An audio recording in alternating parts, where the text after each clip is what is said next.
Hello everyone, welcome to my channel Anurag Guwahati. प्रावधिक कला कक्षा 12 में सेक्शन डी से रिलेटेड हर वर्ष 2 प्रश्न पूछे जाते हैं, जिनमें से कोई आपको एक ही प्रश्न करना होता है। जैसा कि आप ये देख सकते हैं, इसमें 2 प्रश्न दिए हुए हैं जो अथवा के द्वारा एक दूसरे से जुड़े हुए हैं। तो आज की क्लास में हम इस प्रश्न को देखेंगे और ये आपके प्रीवियस ईयर पेपर में पूछा गया था। प्रश्न है, एक गिलास अपने पेंदे पर क्षैतिज समतल पर रखा है, इसका अनुविक्षेप तथा उच्छेद खींचिए। पेंदे का व्यास 5 सेंटीमीटर, मुंह का व्यास 7 सेंटीमीटर तथा लंब ऊंचाई 12 सेंटीमीटर है। सबसे पहले आप यहाँ पे देखेंगे, मान लीजिए कोई एक पेज हमने इस प्रकार से ले लिया। इसमें यहाँ पे देखेंगे तो इसके हम 2 भाग इस प्रकार से करते हैं।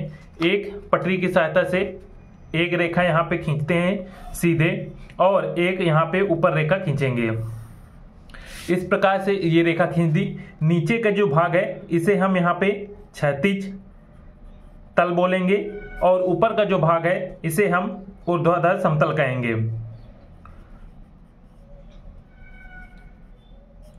याद रखिएगा, नीचे का जो भाग होता है उसे क्षैतिज तल कहते हैं, जो कि इस प्रकार से होता है, और ऊपर का भाग ऊर्ध्वाधर होता है, जो कि सामने से हम देखते हैं। तो जो क्षैतिज तल है, इसमें आपको ज्ञात है कि क्षैतिज तल में यहाँ पे अनुविक्षेप क्षैतिज तल पे बनता है और ऊर्ध्वाधर तल में यहाँ पे उच्छेद बनता है। इस पॉइंट को आपको याद रखना है कि उच्छेद आपका ऊर्ध्वाधर तल पे बनेगा और अनुविक्षेप क्षैतिज तल पे बनता है। इसके बाद यहाँ पे देखेंगे, ये जो क्षैतिज तल है ये आपका नीचे का भाग रहता है, और जो ऊर्ध्वाधर भाग होता है वो कुछ इस प्रकार से हम इसको मोड़ देंगे, तो सामने से देखने पर जो भाग दिखाई देता है उसे हम ऊर्ध्वाधर समतल कहते हैं। जब गिलास को हम यहाँ पे क्षैतिज समतल पे रखेंगे तो आप देखेंगे उसमें ऊपर से तो एक ऊपर का भाग दिखाई देगा, अर्थात ऊपरी सिरा, और नीचे जो गेंदा होता है वो भी आपको इस प्रकार से गोलाकार दिखाई देगा।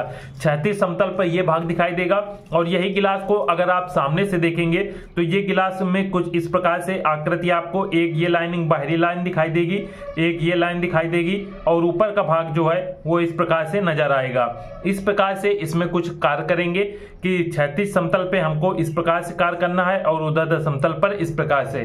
तो इसे अंत तक देखिएगा, आपको अच्छे से समझ में आ जाएगा। सबसे पहले हम इसमें 2 रेखाएं खींचते हैं। याद रखिएगा, जब भी हम ये सेक्शन डी करेंगे तो इसमें हम एक ऊर्ध्वाधर समतल खींचेंगे और एक क्षैतिज समतल खींचेंगे। पटरी की सहायता से हम इसमें 2 रेखाएं खींचेंगे, और इनके बीच की दूरी याद रखिएगा आपको 0.5 सेंटीमीटर रखना है। इस प्रकार से इनके बीच की दूरी हम 1 रख लेंगे। इसके बाद नीचे की जो रेखा है ये हमारा क्षैतिज समतल दर्शा रहा है, और ऊपर की रेखा यहाँ पे ऊर्ध्वाधर समतल दिखा रहा है। अब इसके बाद आपको क्या करना है, आप चांदी की सहायता से यहाँ पे इसमें कहीं पे भी क्षैतिज समतल की जो रेखा है इसमें कहीं पे भी एक पॉइंट इस प्रकार से मान लीजिएगा, और चांदा की सहायता से इसमें एक 90 अंश का आपको कोण बनाना है। तो इसके लिए एक यहाँ पे पॉइंट रख देंगे, और इससे होते हुए एक रेखा खींच देंगे। इस प्रकार से एक रेखा इसमें हम खींच देंगे। इसके बाद आपको ज्ञात है कि पेपर में दिया हुआ था मुंह का व्यास 7 सेंटीमीटर है, तो मुंह का व्यास 7 सेंटीमीटर करने के लिए जो त्रिज्या है इसकी हम आधा करेंगे, क्योंकि व्यास जो होता है वो त्रिज्या का दुगना होता है, अर्थात व्यास को हम आधा कर देंगे तो हमें त्रिज्या प्राप्त हो जाएगा। तो व्यास है 7 सेंटीमीटर, 7 का आधा करेंगे 3.5 सेंटीमीटर प्राप्त होगा। पटरी में हम इस प्रकार से 3.5 सेंटीमीटर की ये दूरी ले लेंगे, और इसको इस पॉइंट से हम इसमें एक चाप इसमें लगा देंगे। चाप लगाने के बाद अब यहां से मुंह का व्यास 7 सेंटीमीटर था, तो सबसे पहले मुंह का जो व्यास है वो बाहरी भाग होता है, इसलिए यहाँ पे 3.5 सेंटीमीटर इस प्रकार से नापकर इसमें एक वृत्त का निर्माण कर देंगे।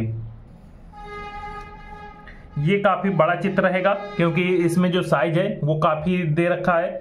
तो यहाँ पे इस प्रकार से ये देखिए हमने एक वृत्त का निर्माण कर दिया है। अब इसके बाद आप यहाँ पे प्रश्न में देखेंगे, प्रश्न में यहाँ पे देखेंगे जो पेंदे का व्यास है वो यहाँ पे 5 सेंटीमीटर दे रखा है। तो पेंदे का व्यास 5 सेंटीमीटर रखने के लिए इसकी त्रिज्या हम 2.5 सेंटीमीटर लेंगे, अर्थात इस व्यास का आधा करेंगे तो 2.5 सेंटीमीटर प्राप्त होगा। तो अब यहाँ से पटरी में हम 2.5 सेंटीमीटर की दूरी इस प्रकार से नाप लेंगे, और इसका केंद्र यही रहेगा। इसी केंद्र से हम 2.5 सेंटीमीटर अर्थात जो पेंदे का व्यास है वो यहाँ पे बना देंगे, और एक वृत्त इस प्रकार से इसमें बना देंगे। इतना करने के बाद अब इसका व्यास खींचेंगे। व्यास आप सीधे इस प्रकार से पटरी की सहायता से भी खींच सकते हैं या फिर हम इसको सेट स्क्वायर की मदद से भी खींच सकते हैं, जिससे ये जो हमारा व्यास है ये बिल्कुल हमारा सीधा खींचे। इसके लिए हमने सेट स्क्वायर इस प्रकार से लगा लिया है और यहाँ पे इसका व्यास हम यहाँ पे खींच देंगे। ये आप कार्य पटरी की सहायता से भी कर सकते हैं। इसके बाद यहाँ पे इसका कोई भी आप नाम दे सकते हैं, जैसे इसका नाम हम दे देते हैं का खा एक व्यास हो गया, फिर एक यहाँ से बिंदु गया है घा हो गया, और ये जो मध्य का भाग है इसको यहाँ पे नाम दे देंगे चा बिंदु। अब इसके बाद ये हमारा क्षैतिज समतल पर ये जो जितना कार्य करना था ये कार्य कंप्लीट हो चुका है। अब हम ऊर्ध्वाधर समतल पर कार्य करेंगे। तो ऊर्ध्वाधर समतल पर कार्य करने के लिए आपको यहाँ पे सेट स्क्वायर और पटरी की आवश्यकता पड़ेगी, क्योंकि यहाँ से सीधी लाइनें खींची जाती हैं। तो इसके लिए आप यहाँ पे इस प्रकार से इसमें सेट स्क्वायर में इस प्रकार से आप रखिएगा और यहाँ से होते हुए एक सीधी रेखा आप ऊपर की ओर इस प्रकार से खींच देंगे। ये रेखा अभी बिल्कुल हल्की खींच रहे हैं, क्योंकि इसको अभी इरेज भी करना पड़ेगा जहां आवश्यकता होगी। इसके बाद इस सेट स्क्वायर को हम आगे की ओर लाएंगे और इस पॉइंट से होते हुए ये दूसरी रेखा इस प्रकार से खींच देंगे।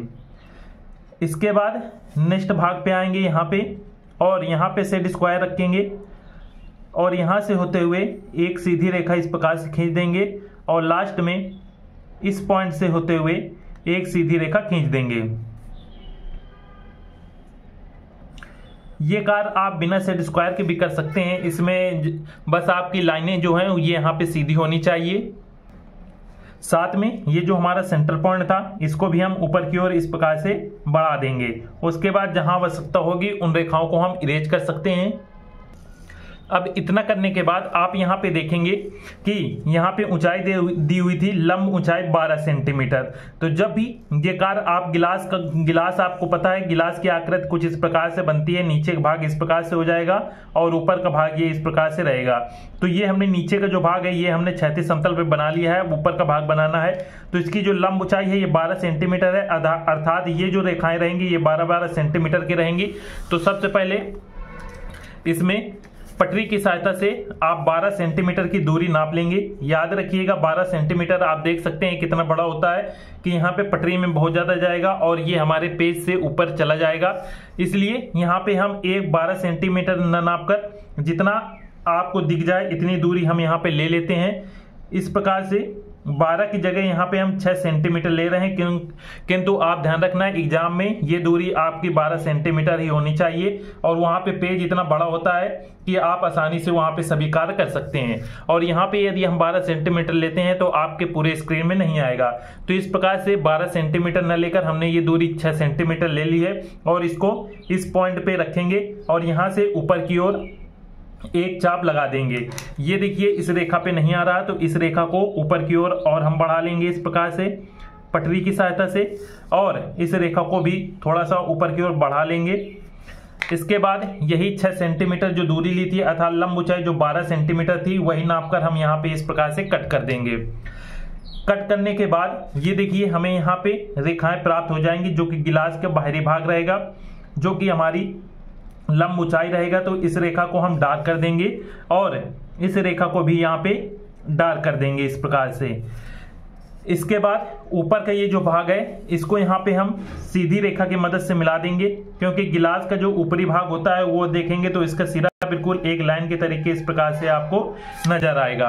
इस प्रकार से इसको यहाँ पे बना देंगे और इसके बाद यहाँ पे देखेंगे ये जो पॉइंट है इसको इस पॉइंट से मिलाएंगे, अर्थात ये जो हमारा पेंदे का व्यास था यहाँ पे देखेंगे पेंदे के व्यास यहाँ पे आया है, तो पेंदे के व्यास को यहाँ पे इससे होते हुए इस प्रकार से मिला देंगे। यही कार्य इस ओर करेंगे। ये जो इस सिरे को पेंदे का इस जो व्यास आया है इससे यहाँ पे हम मिला देंगे।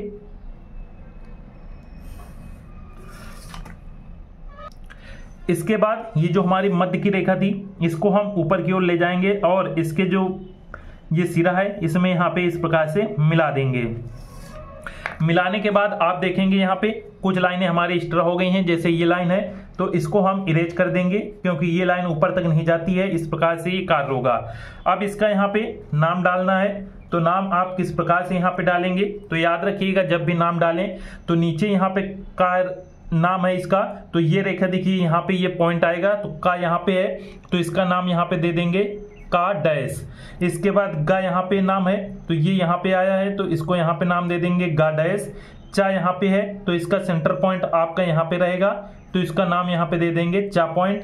और घा ये है तो घा यहाँ पे डाल देंगे, इसका नाम घा डैश, और खा ऊपर रहेगा इस प्रकार से खा डैश।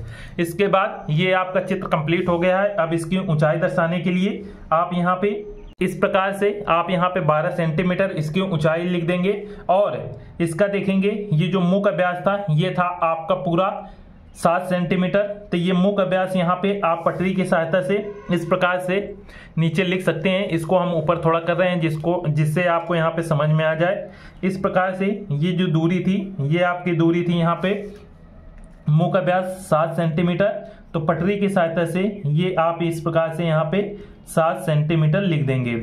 साथ में पेंदे का व्यास 5 सेंटीमीटर है, तो पेंदे का व्यास आपको पता है ग से घा तक की दूरी यहाँ पे 5 सेंटीमीटर है, तो इसकी दूरी यहाँ पे आप रेखा खींच दीजिएगा और यहाँ पे लिख दीजिएगा 5 सेंटीमीटर।